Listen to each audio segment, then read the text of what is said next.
A little over a year ago, a man was skiing in the Tetons. He became lost and called 911 with his cell phone. SAR was unable to locate him till the next morning. Sometime during the night he became wet in a stream, and because of the sub-zero temperatures, wind chill, and his inability to build a fire, he died of exposure. The ability to make fire in a wilderness environment under adverse conditions could possibly be the most important survival skill that you have. When you're cold and wet and your core temperature is dropping, a fire could possibly save your life. My name is Russell Clark, and I'm here working on my Pathfinder Phase 1 certification skills again this weekend. And this weekend I'm going to focus primarily on fire. So come on with me and let's go find the materials we'll need, and we'll see if we can get a fire started.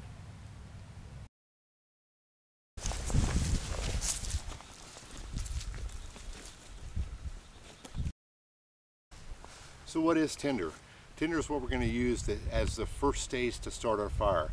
And we can think about it in two terms. One would be either commercial tinder or tinder we find in the wild. Tinder is very plentiful out here. There's plenty of grass and leaves and it's dried. And but I found something really exceptional here. And I found this dead tree, and take the bark and peel it off, and it comes off really easy. The inner cambium layer of this bark is nothing but just a dried, light, fluffy, airy material that catches a spark very good. So I think I'm going to take some of this back and we'll use this to get our fire started.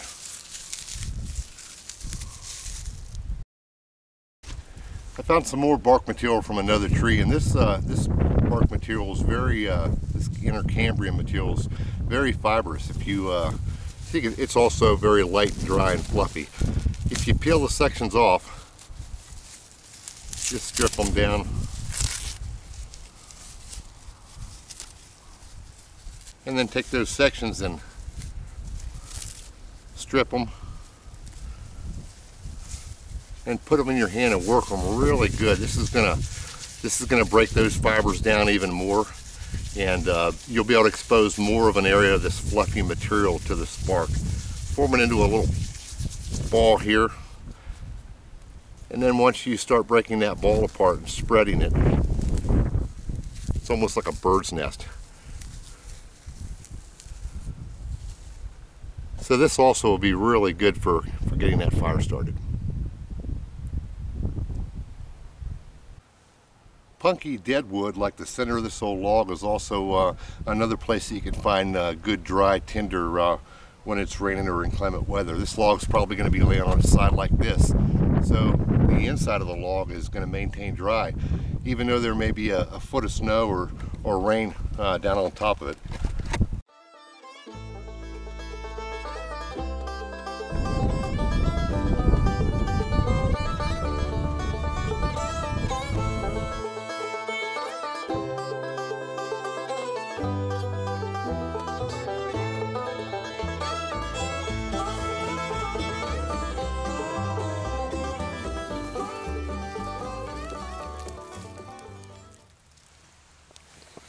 Alright, I'm back from my trip finding tinder and fire building materials, and these are some of the things that I found that I'm going to use.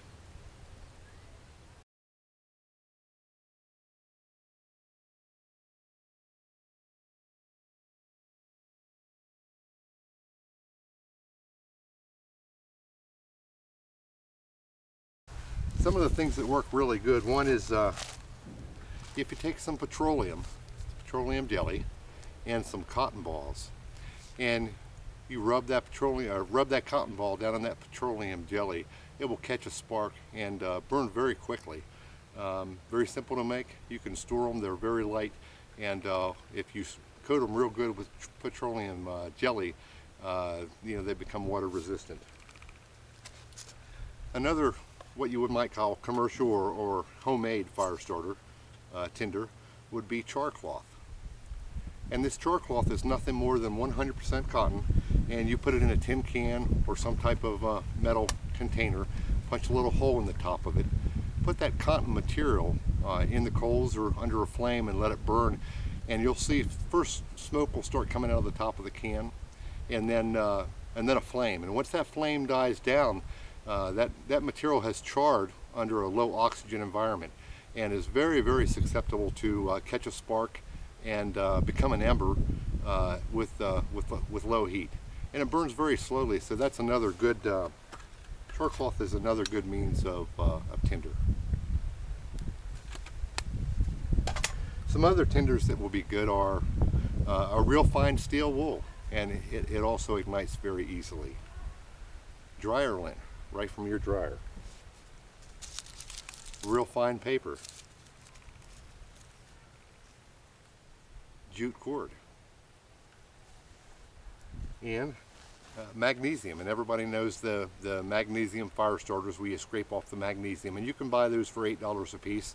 You can also buy the magnesium in a big block like this and drill it and shave it and make your own little vial of magnesium filings. It's very lightweight, it's waterproof, it will start, and it burns in temperatures up to 5,000 degrees, so it's also a very good tinder. There are a multitude of different ways to start a fire in the wilderness. It's just a matter of having the knowledge to know how to do it, the skills which you acquire by practice, and the determination to really get down and get that fire started. Sometimes it might require a lot more effort when you're using things like a bow and a drill, especially in a damp environment. And then sometimes your fire can come spontaneously. So let's look at some of the ignition sources. Flint and steel, approved and tried favored. This actually isn't flint, this is quartz, but any stone that's harder than 7 on the Mohs scale, chalcedony, quartz, things like this will give you a spark. It's just a matter of how much spark you're going to get. And when you use steel, you want to use some type of tool steel or a carbon steel, a very hard steel. Magnifying glasses. Could be your binocular lens, could be using the lens in your glasses, or a Fresnel lens, small, flat, light Fresnel lens. And of course lighters. You can't discount lighters. You should always have one of these when you're in the wilderness in your pocket. You don't want to have to resort to using primitive skills when you have something that'll give you fire instantaneously right in your pocket. And even if you're out of fluid, you're still going to get a spark from this. And if you apply it to the right tinder, you're going to have a fire. A ferro rod, and you can get those for less than 10 bucks in many sporting goods store. You just scrape the ferro rod and you'll get a spark. Waterproof matches. You don't want to use the little book matches that are paper. They become damp and they're basically useless. You want to use some good waterproof matches and put them in a plastic container like this. And they come in different varieties, just your standard waterproof match, but also you can get storm matches which will withstand a lot more wind than a normal match. Since the sun is dropping fast, we're going to use the magnifying glass method first. And I'm using this old bird nest and some the dried bark intercambrium and some other fibers that I found out there. And let's see if we can get a fire started just by using the sun.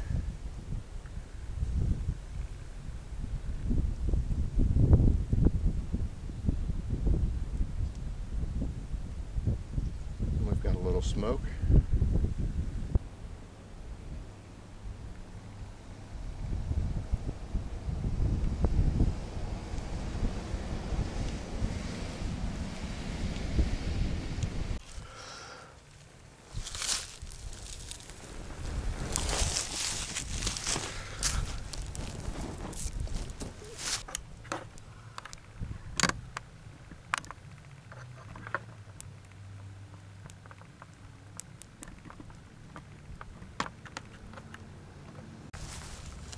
Okay, next I'll try flint and quartz with a piece of char cloth, and we'll put that into our tinder bundle and see how it works.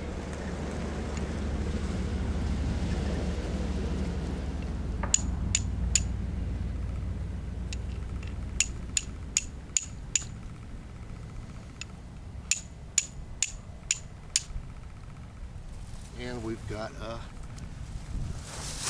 little bit of an ember going here. Let's check it out.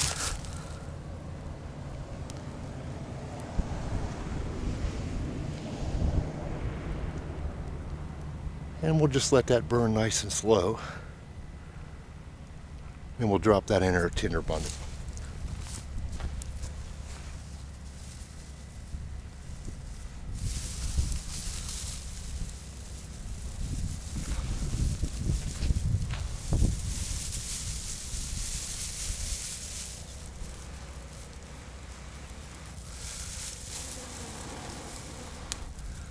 We got some smoke and we got flame. And that's a real effective method. It starts up quick. I gotta set this down.